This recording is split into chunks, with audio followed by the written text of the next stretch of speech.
아브라함이 고돌라오멜과 그와 함께한 왕들을 쳐부수고 돌아올 때에 소돔 왕이 사회의 골짜기 곧 왕의 골짜기로 나와 그를 영접하였고 살렘 왕 멜기세덱이 떡과 포도주를 가지고 나왔으니 그는 지극히 높으신 하나님의 제사장이었더라. 그가 아브라함에게 축복하여 이르되 천지의 주제이시오 지극히 높으신 하나님이여 아브라함에게 복을 주시옵소서. 너희 대적을 내 손에 붙이신 지극히 높으신 하나님을 찬송할지로다 하매 아브라함이 그 얻은 것에서 10분의 1을 멜기세덱에게 주었더라. 아멘. 천주교의 한 신부님의 탄식을 들은 적이 있습니다. 한국의 지폐 중에 1,000원짜리는 천주교인들을 위해서 만들어진 거다. 그러니까 교인들이 1,000원짜리 한 장 들고 와서 헌금이라고 내고 주일을 보낸다는 거예요. 무슨 연고인지는 모르겠으나 천주교인들은 헌금을 별로 하지 않는다고 그럽니다. 특히 11조 같은 건 관심이 별로 없는 게 아닌가 싶어집니다. 그래서인지 우리 기독교, 우리 개신교회를 잘 다니다가 그만 성당으로 넘어간 이도 있습니다. 잘하는 결정이라고 볼 수는 없겠습니다. 자, 우리는 시야를 좀 넓힐 필요가 있습니다. 헌금은 단지 헌금의 문제, 11조의 문제가 아닙니다. 나는 하나님 앞에서 물질을 어떻게 보는가. 이 물질관의 정립이 필요합니다. 예수님이 주신 교훈들 가운데 3분의 1 정도가 돈과 관련이 되어 있다는 보고가 있습니다. 어느 날 예수님은 연복교회 앞에 가만히 앉아서 연반하는 사람들의 모습을 보시면서 그 사람의 영적인 상태를 말씀하기도 하셨습니다. 또 어느 날은 이런 말씀을 하셨어요. 너희를 위하여 보물을 땅에 쌓아두지 말라. 너희를 위하여 보물을 하늘에 쌓아두라. 그리고 결론은 이렇게 말씀하셨습니다. 마태복음 6장 21절이죠. 읽어볼까요? 내 보물 있는 그곳에는 내 보물 있는 곳. 네. 현대인들의 보물이 뭘까요? 네, 돈이겠죠. 대부분 재물이겠죠. 그렇다면 거기에 우리의 마음이 붙들리기 쉽다는 말씀을 주시고 있습니다. 사람들은 일을 해서 소득을 올리고 월급을 받고 또 그걸로 생계를 유지하고 자녀 교육을 하고 이게 세상살이를 해나갑니다. 거기까지는 다 비슷해요. 근데 우리 그리스도인에게는 하나 더 있죠. 보물을 하늘에 쌓는 것. 헌금이나 선한 일에 참여하는 것이죠. 그래서 우리는 개인적으로 구제도 하고 선한 일도 힘을 씁니다. 뿐만 아니라 또 교회에 헌금을 드림으로써 교회가 하나님의 사역을 세상에서 하도록 참여를 하는 것이죠. 자, 그러면 여러분, 헌금이라는 단어가 여러분에게 무엇을 떠오르게 합니까? 헌금 딱 듣는 순간 대개나 11조가 먼저 떠오를 수도 있습니다. 과연 첫 번째 11조는 언제 어떻게 시작이 됐을까? 생각해 보겠습니다. 오늘 본문은 믿음의 조상 아브라함을 통해서 신앙인이 가져야 할 물질관에 대해서 말씀을 하셔요. 이 물질관이 가장 기초가 되는 11조에 대해서 얘기를 시작을 하는 겁니다. 때는 BC 2000년경입니다. 지도 보이시죠? 이 팔레스타인 지역은 각 성을 중심으로 한 소국가들이 난립하고 있었어요. 그런데 엘람 왕 그달로오멜이라는 왕을 중심으로 4명의 왕이 연합군을, 동맹군을 결성을 합니다. 그들은 서쪽에 있는 소돔과 고모라를 중심으로 있던 소국가를, 성들을 공격하기 시작합니다. 왜? 12년 동안 조공을 바쳤는데 13년째 드디어 배반을 했다는 거예요. 연합군은 이 소돔과 고모라를 비롯한 성들을 다 점령해버립니다. 사람들도 잡아가고 재산도 뺏어가고. 본래 이 전쟁은 저쪽 서편 헤브론에 살고 있던 아브라함과는 별 관계가 없어요. 거리상. 문제는 이 소돔으로 이주한 조카 누구죠? 롯이 잡혀간 겁니다. 그래서 아브라함은 전쟁 뒤끝에 전쟁에 가담하게 되는 거죠. 당시 연합군은 거의 1만 명 가까이 되었을 거로 봅니다. 이에 반해서 아브라함 어때요? 집에서 길리고 연습한 자 318명을 데리고 출발합니다. 그러니까 병사라기보다는 무슨 집에 있는 몸종, 종들 같은 그런 개념이죠. 근데 야밤 기습작전을 벌여서 승리합니다. 조카로 옷을 구출하고 게다가 빼앗겼던 모든 재산을 다 빼앗아 오게 돼요. 그러니까 예상을 뛰어넘는 승리가 있었던 거죠. 이제 아브라함을 필두로 개성군이 돌아오게 됩니다. 사람들이 이 개성군을 환영하게 됩니다. 근데 그 환영 맨 앞에 소돔 왕과 성경 보니까요, 살렘 왕 멜기세덱이 마중을 나왔더라. 특히 멜기세덱이 누구인지 대해서는 견해가 분분합니다. 1차 견해는 당시 가나안의 왕들 가운데서 순수하고 올바른 신앙을 가진 이가 하나 있었는데 멜기세덱이다. 뭐 이런 해석이 일단 시작이 돼요. 근데 성경은 덧붙이기를 멜기세덱은 하나님의 지극히 높은 제사장이었다고 기록하고 있습니다. 자, 14장 창세기 18절 보겠습니다. 읽습니다. 시작. 살렘 왕 떡과 포도주를 네, 보십시오. 여기서 아브라함은 환영 나온 멜기세덱 앞에서 자신의 전리품 중에 10분의 1을 11조로 바칩니다. 이게 오늘의 본문의 핵심일 수 있습니다. 따라서 이 본문은 11조에 대해 언급하는 성경 최초의 구절이다라고 아시면 되겠습니다. 여러분 기억하시겠지만 야곱이 도망치다가 광야에서 하나님께 11조 얘기를 한 적이 있어요. 약속을. 훨씬 뒤죠. 모세의 율법에 11조가 나옵니다. 훨씬 뒤죠. 자, 그러면 여기서 아브라함이 하나님의 제사장 멜기세덱에게 11조를 준 의미는 무엇일까? 왜? 하나님께서 이 사건을 통해서 우리에게 주시고자 하는 깨달음은 무엇일까? 네. 두세 가지 생각할 수 있습니다. 첫 번째는 하나님은 복 주시는 분이라는 깨달음. 네. 무슨 말인가 하면 아브라함이 드린 11조, 이것은 뭐냐 하면 하나님은 내 인생에 복 주는 분이라는 깨달음에 대한 응답이었다는 거예요. 그게 그의 첫 11조입니다. 아브라함이 자기 인생을 돌이켜보니까 야, 나는 하나님 앞에 참 복이 있는 인생이로구나. 네. 하나님이 내게 복을 주시는구나. 주셨구나. 이걸 깨달은 거죠. 그 결과로 하나님께 드린 감사의 인물이 11조였습니다. 아브라함은 318명 소수의 사람들로 전쟁을 치르고 돌아옵니다. 이건 사람으로 할 수 있는 건 아니에요. 그렇죠? 318명으로 1만 명은 말이 아니죠. 얼마나 초조하고 불안했겠습니까? 그런 아브라함을 제사장 멜기세덱이 나와서 환영을 하면서 여기서 멜기세덱이 갑자기 등장하잖아요. 참 신비로운 인물입니다. 그는 살렘의 왕이라고 나오는 살렘이란 말은 훗날 예루살렘을 말하는 것이죠. 그러니까 살렘의 왕이자 하나님의 제사장이었다는 겁니다. 놀라운 점은 그는 아브라함보다 높은 위치에서 아브라함을 축복합니다. 네. 조금 더 말씀드리면 멜기세덱은 왕과 제사장 두 역할을 동시에 감당해요. 이건 훗날 예수 그리스도 예표로 해석이 되죠. 히브리 7장 가보면은 예수님이 멜기세덱의 반차를 따른 멜기세덱의 계열을 따른 대제사장이라고 설명이 됩니다. 신비로움이 더하죠. 그 멜기세덱이 이렇게 축복한 거예요. 창세기 14장 19절을 보면 자, 우리 같이 봅니다. 시작. 그가 아브라함에게 선지의 주제이시여 아브라함에게 네, 보십시오. 지금 아브라함은 전쟁 직후의 상황입니다. 불안합니다. 근데 이 상황 가운데 정말 내 인생이 참 복 있는 인생이네를 깨닫게 되는 거예요. 나의 삶 자체가 하나님의 보호와 축복 가운데 살아가는 인생임을 새삼 느끼게 된 거죠. 여러분, 우리가 인생을 살아가면서 내 삶이 참 복 있는 인생이냐라고 깨닫는 거 쉽지 않습니다. 먹고 사는 것 자체만으로도 얼마나 바쁘고 지쳐요. 네. 산다는 것 자체가 사건과 위기 연속이다 라고 말할 수 있습니다. 그러니까 하나의 문제가 해결되면 또 하나의 문제가 와요. 엎친 데 덮친 격으로 인생살이가 고달프죠. 318명으로 1만을 물쳐야 이겨야 되는 그 전쟁처럼 꼭 해내야 하는 일들이 계속 우리 앞에 다가옵니다. 삶을 고달프게 만들어요. 아브라함처럼 그가 승리하면 다행이지만 사실은 지치고 힘들어서 패배감에 젖어들 때도 많죠. 그런 주변 환경을 보면서 인생이 왜 이렇게 꼬일까? 나는 왜 이렇게 복이 없지? 라는 생각에 종종 빠집니다.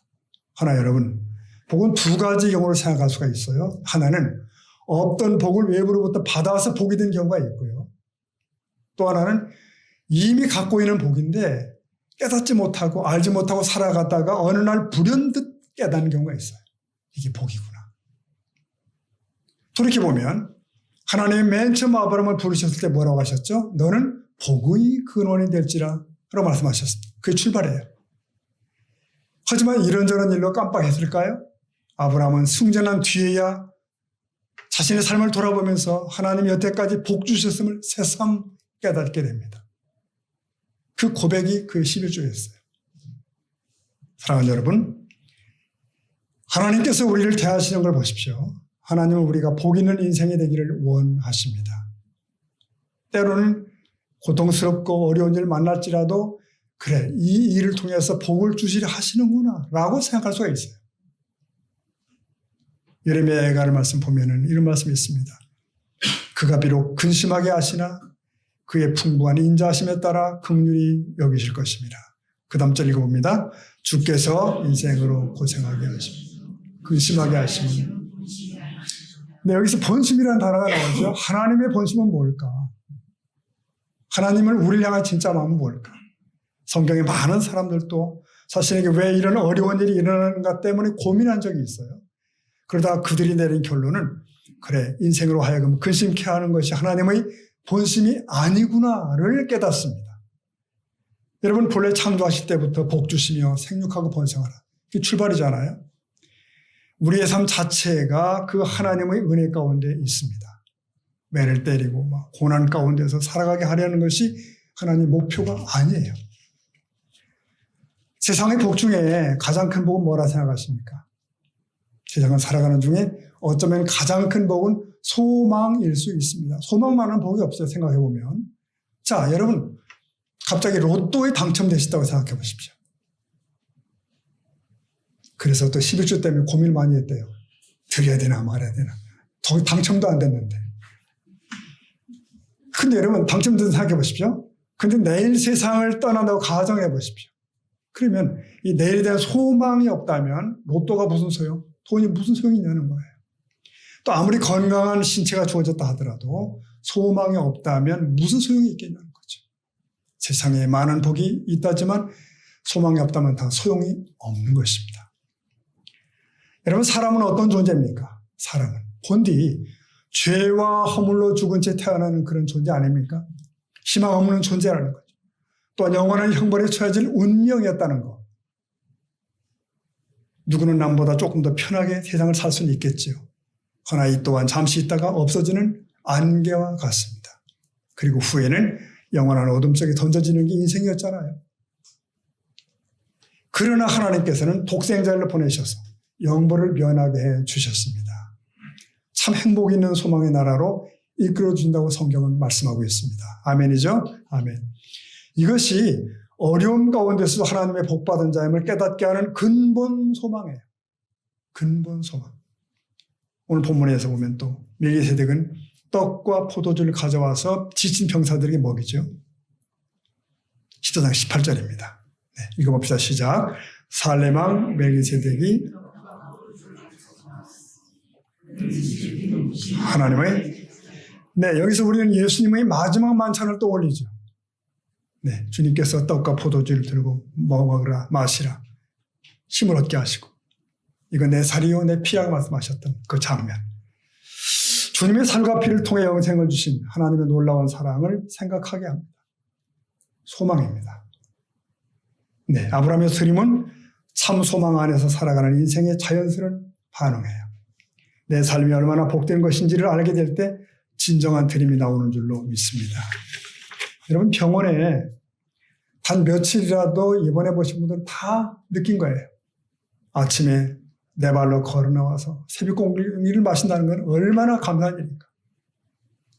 식사 후에 내 손으로 커피를 마실 수 있다는 게 얼마나 그 짧은 시간이 얼마나 감사한가. 이 자질구레한 나의 일상에 다 감사해요. 다 감사죠. 근데 무자식이 상팔자라는 말도 있긴 있어요. 그러나 막상 자녀를 기르며 걱정 근심을 할 때 그래도 내게 자녀가 있다는 증거로구나. 이걸 깨닫게 되죠. 건강이 좋지 않을 때도 살아있기 때문에 아픈 걸 느끼는구나. 깨닫게 되는 거죠. 몸이 아프고 마음이 아프다는 것은 여러분이 살아있다는 증거입니다. 이거 뒤집어 생각해 보시면 죽은 사람은 걱정도 없고 염려도 없죠. 네. 걱정하고 염려할 일이 있으면 살아있다는 것입니다. 살아있다는 것은 희망이 있다는 것입니다. 또한 희망이 있다는 것은 기회가 아직 있다는 것입니다. 네. 이럴 때는 아멘 하십시오. 아멘. 그러니까 모든 걸 잃어야 무엇가 축복인지 알 수 있는 건 아니에요. 오늘 하루를 살아가는 것 자체가 하나님의 복음을 깨달을 때 하나님께 감사를 드릴 수가 있습니다. 이스라엘 백성이 광야를 지나서 가나안 땅에 들어가기 직전에 이들 백성에게 주시는 그 어떤 그 충고와 격려가 있잖아요. 이게 신명기인데 여기서 반복되는 단어가 있죠. 잊지 마라, 기억하라, 생각하라. 이 신명기에 계속 반복되는 거예요. 잊지 마라, 기억하라, 생각하라. 이 백성이 가나안 땅에 들어가면 잊어버리기 쉽거든. 모든 것이 하나님의 은혜였다는 것을 망각하거든요. 사랑하는 여러분, 지금까지 살아온 삶이 점수로 몇 점이나 된다고 생각하십니까? 고통이나 어려움이 있을 수 있죠.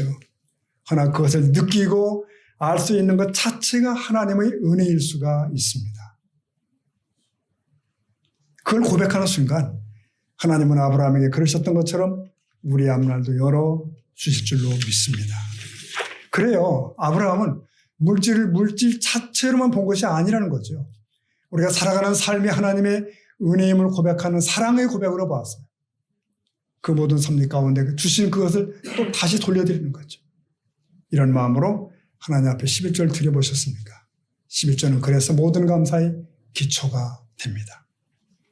또 하나, 둘째, 이 삶을 승리케 하신 분이 하나님이라는 얘기입니다. 지금 뭐냐면 아브라함이 드린 11절은 오늘 내 삶을 이기게 하시는 분이 하나님임을 고백하는 행위였다는 거예요. 여러분, 그거 누구라고요? 하나님이시라고. 우리의 삶의 가장 위험한 순간이 언제라고요? 바로 승리가 있은 후라고 그러잖아요. 사업을 하다가 실패했던 사람들의 공통적 고백. 가장 위험한 시기는 바로 사업이 가장 잘 되고 있을 때였다 라고 고백을 해요. 오늘 20절 말씀 보면 멜기세덱이 아브라함에게 말합니다. 당신의 승리는 하나님께서 주신 것이지 당신의 힘으로 된 것이 아니라고. 자, 20절 말씀이 그거예요. 14장 20절 읽습니다. 시작. 너희 대적을 네, 이걸 깨달았을 때 아브라함이 드리는 물질은 단순한 물질이 아니에요.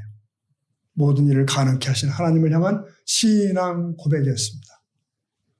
이걸 놓치는 것이 바로 교만이에요. 이걸 잊는 것이 교만입니다. 우리가 신앙생활할 때 하나님 앞에 나아가지 못하게 하는 가장 큰 적이 어쩌면 교만입니다. 교만의 중심에는 내가 있어요. 사업을 시작하고 가정을 시작하고 그럴 때 하나님께 매달려 기도하고 어려운 일들 다 맡기고 그런데 그러다가 좀 잘 되기 시작한다 싶을 때 문제가 함께 터지는 거예요. 왜? 착각이 갇혀오거든요. 착각이. 그래, 내가 했기에 가능해. 내가 밤잠 안 자고 노력을 했어. 내가 잘 대처했지. 뭐 이런 생각이 자꾸 들기 시작해요. 물질을 선한 일에 쓰거나 헌금 드리는 걸 힘들어하는 이유가 뭔지 아십니까? 이게 내가 한 건데 그것 때문에 내가 번 돈인데 내가 어떻게 만든 돈인데 이런 마음이 들기 때문이에요. 여러분, 상황을 하나님 앞에서 좀 진지하게 생각을 살펴보십시오. 물론 나의 노력이 있죠. 네, 노력이 있을 수 있습니다. 하나, 더욱 근원적인 것은 누구의 힘으로 이게 되느냐는 거예요. 이 가능하냐 이거예요. 이런 생각해 보셨습니까? 하나님께서 조그만 신경 하나만 건드리셔도 사람이 여기 서 있을 수나 있습니까? 제가 서 있을 수 있습니까? 출근이나 할 수 있었겠나요? 요즘 시국이 시끄러운데 만약 북한을 통해서 남한에 작은 미사일 하나만 던지면 어떻게 될까요? 일상은 다 무너지는 겁니다. 나라는 엉망이 되겠죠.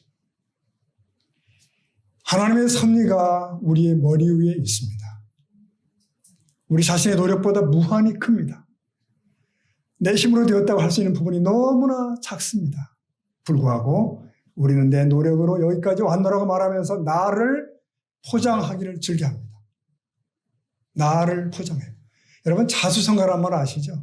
자기가 해냈다는 거 아니에요? 근데 이 말 참 두려운 말입니다. 하나님 앞에서 진정한 자수성가란 없습니다. 불가능합니다.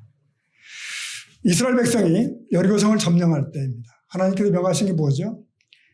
이 성이 무너지는데 인간의 힘이 조금 더 들어가지 못하게 하시는 걸 봐요. 그런 배려. 여리고성이 어떻게 무너지죠? 하나님께서는 돌 팔매질도 못하게 하시는 거예요. 그냥 빙빙 돌기만 하라는 거예요. 답답하지만 돌아라, 또 돌아라. 그리고 막판에 뭐하죠? 고함지르라. 여러분, 사실 몇 바퀴 돌고 고함질러서 무너질 성이 없어요. 그런 성이 어디 있겠습니까?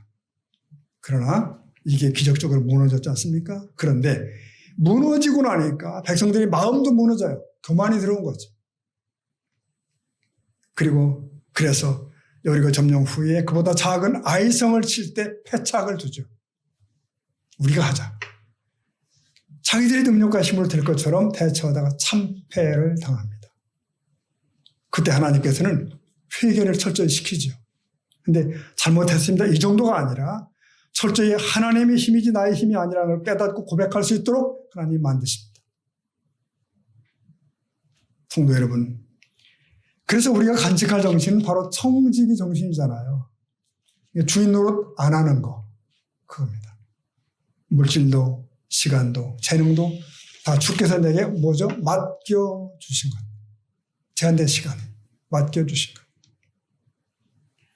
그러므로 우리는 성실한 관리자, 충직한 청지기가 되어야 될 줄로 믿습니다. 이를 잊어버리고 본래 자기 것이었어라는 소유욕이 발동하기 시작하면 심각한 낭패를 직면하게 됩니다. 분명히 그렇습니다. 여러분 이런 생각해 보셨나요? 지금까지 내가 계획하고 마음먹은 대로 이루어져 왔다면 내가 이 자리에 서 있을 수 있을까? 만약 하나님이 나의 기도 제목을 그냥 다 액면 그대로 들으셨다면 지금 살아 있을 수 있을까? 여러분, 저런 사람은 없어도 좋겠습니다. 저런 사람은 넘어지게 해주십시오. 믿습니다. 라고 기도했던 순간들 없나요? 어떻습니까? 그런데 누군가의 그런 기도가 응답되었다면 나는 어떻게 되었을까요? 무사히 살아있지 못하겠죠. 아마도 우리 중에 그런 기도의 대상이 되어보지 않은 사람은 아마 하나도 없을 겁니다. 네. 누군가가 나의 이름을 부르면서 하나님 저 사람 없으면 좋겠습니다. 넘어지게 해주십시오. 보기 싫습니다. 라고 기도했을 수 있어요. 근데 하나님이 안 들어주신 거예요. 네. 인격의 하나님은 우리 욕심대로 기도를 다루지 않습니다. 그렇게 다 응답하지 않으셔요. 하나님의 선하신 뜻대로 인도해 오신 줄로 믿습니다. 여러분, 그래요. 하나님의 은혜와 역사가 오늘 우리 가운데 있습니다. 분명히 있습니다. 내 인생이 내 것이 아니며 우리는 그저 하나님의 청직이 맞습니다. 물질도 마찬가지죠.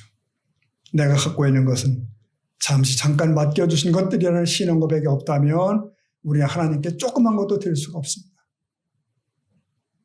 여러분의 능력을, 물질을 하나님은 나의 구세주며 주님이 나를 인도해 오셨습니다라는 고백으로 여러분 드릴 수 있기를 축복합니다.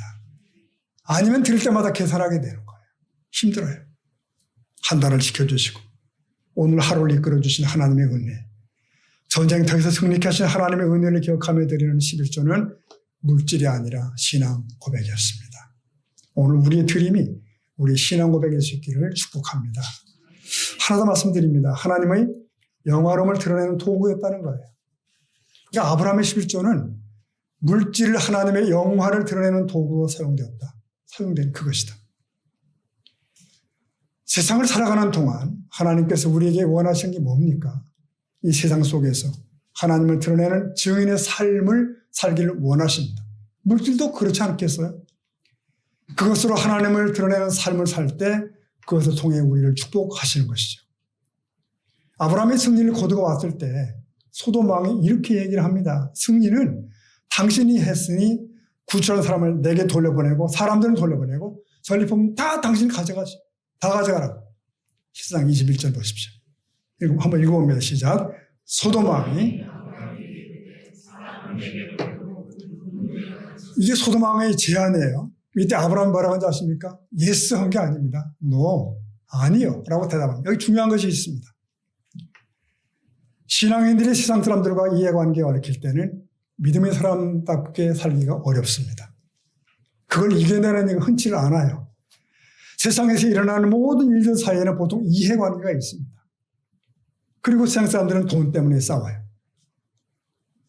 소돔왕의 생각도 마찬가지였습니다. 아브라함한테 당신이가 싸운 것은 재물 때문이지 않냐. 그러니 이 전리품들 다 가져가라. 그렇게 제안한 거예요. 그러나 받기를 거절하는 아브라함의 마음은 달라요. 그거 아닙니다. 내가 전장에 나가는 까닭은 다른 이유가 아니다. 적은 수로 승리케 하심은 하나님의 내 능력 나타내고자 함이 아니다. 그분이 자기 백성을 어떻게 찾으시고 어떻게 회복하시는지 이방에 나타내기 위함이다. 라고 본 거예요. 그래요. 결코 물질이 탐나서가 아니라는 거죠. 아브라함은 전리품을 취하지 않았습니다. 멜기세덱에게 10분의 1을 드렸을 뿐이에요. 11조. 소돔왕에게는 남은 거 다 돌려주었어요. 뭘 말합니까? 물질을 주시는 분은 하나님이시고 물질의 주인도 하나님이심을 선언하는 겁니다. 그들 앞에서. 그럴 때 하나님께서 더 크게 역사하시는 줄로 믿습니다. 평생 목회하는 한 목사님의 글을 봤습니다. 나는 목회를 하면서 많은 사람들을 보아왔다. 물질의 문제를 뛰어넘지 못해서 하나님이 영적인 길들도 열어주시지 않는 것을 많이 보았다. 물질 앞에서 머뭇거리니까 가정의 영적인 문제 앞에 늘 묶여있게 되었다. 그러면서 이런 결론을 씁니다. 이렇게 생긴 문제는 물질로 해결할 수 없다. 하나님과의 관계에서 해결할 수가 있다. 네, 그런 말입니다.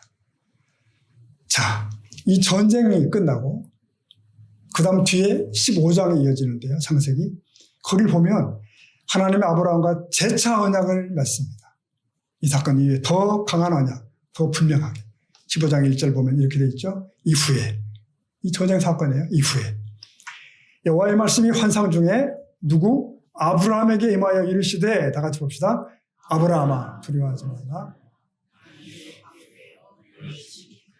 네, 아브라함은 내가 너를 보았다. 이 상황에서 본 거예요. 이제는 물질이 방패가 아니고 내가 너의 방패가 되겠다. 물질이 내 기업이 아니고 내가 내 기업이 되겠다라고 다시 축복하신 겁니다. 그리고 하나님의 비전과 역사를 아브라함을 통해 새롭게 열어가기 시작합니다. 그리고 뒤에 20장에 가면 이런 것도 있어요. 이 블레셋 왕과 그 장군이 집요하게 아브라함을 괴롭히는 장면이 나와요. 텃세입니다.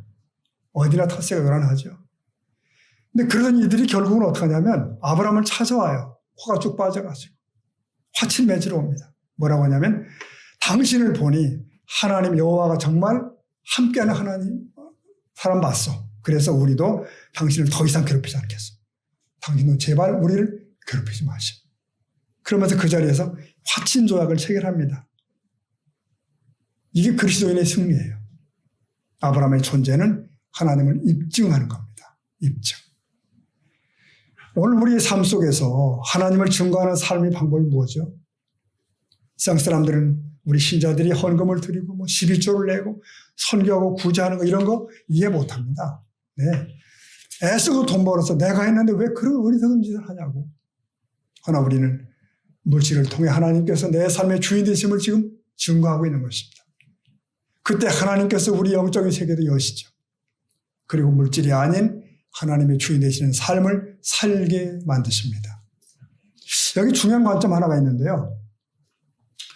예수님께서 물질에 대해서 자주 말씀하셨는데 이 단어를 맘몬이라는 단어를 쓰신 겁니다. 아람어로 인칭대명사거든요. 인칭대명사란 인격체를 대할 때 쓰는 말이잖아요. 그래요. 돈은 비인칭이고 물질인데 인칭대명사를 쓴다는 건 뭐죠? 돈이란 인격체와 같은 힘이 있다는 거예요. 사람의 생명을 주기도 하고 소망을 주기도 하고 때로는 절망을 주기도 하고 별짓을 다 하는 거예요. 여러분, 돈은 어떻게 쓰느냐에 따라서 나쁜 것 되고 좋은 것이 되기도 하지만 돈 자체가 이미 힘을 가지고 있는 것입니다. 맘몬, 힘을 가지고 있어요. 그래서 돈 앞에 쉽게 유혹되고 어이없이 넘어지고 이런 게 발생하는 겁니다. 하나님과 돈을 겸하여 섬길 수 없다는 말도 여기서 나온 것입니다. 돈이 가지고 있는 영적인 힘을 경계하신 거예요. 사랑하는 여러분, 물질은 우리에게 필요합니다. 소중합니다. 세상 사람들은 돈 때문에 죽기도 하고 살기도 해요. 가족 간에 살인도 해요. 네. 그러나 우리는 세상을 살아갈 때 돈이 내 삶의 주인이 아님을 고백할 수가 있어야 됩니다. 왜? 하나님이 주인이시니까. 그리고 우리의 드림은 그것을 선언하는 행위여야 되는 것입니다. 자, 말씀을 정리하겠습니다. 아브라함의 일생은 하나님 앞에서의 생 맞아요. 하나님 앞에서의 생. 그리고 그날 드려진 첫 11조는 온전히 하나님께 연락이 되었습니다. 왜? 성경에 뚜렷하게 기록되거든요. 아브라함의 물질과는 무엇입니까? 11조에 담긴 그날의 11조의 의미는 뭡니까? 나의 삶이 하나님 앞에 복인을 복받은 인생이라는 고백이었습니다. 때로 폭풍이 몰려올지라도 그것조차도 내게 복 주기 위한 거라는 믿음이 있을 때 하나님께 진심으로 드릴 수가 있습니다. 그리고 둘째는 지금까지 삶이 내 힘이 아니고 누구? 하나님의 힘이었다는 고백이었어요. 그런 고백이 있을 때 진정으로 드릴 수가 있습니다.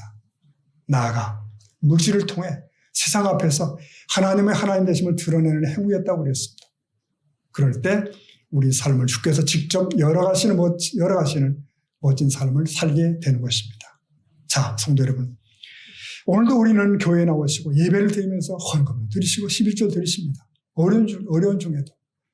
특히 11조는 단순한 율법이 아니라 하나님께 대한 신앙의 표현입니다. 그러니까 물질의 일부를 드리는 것이 아니라 우리의 삶 전체가 하나님께 속하는 것임을 고백하는 그것입니다. 그러므로 우리가 헌금을 드릴 때 기억할 점들이 있어요. 기본적인 거지만 억지가 아니라 뭐죠? 감사함으로. 율법적 의무가 아니라 뭐죠? 자발적으로. 물질만이 아니라 우리의 삶 전부를. 우리 같이 한번 읽어봅시다. 시작. 억지가 아니라 감사함. 율법적 의무가 아니라 자발적. 물질만이 아니라 우리의 삶 전부. 네, 그렇습니다.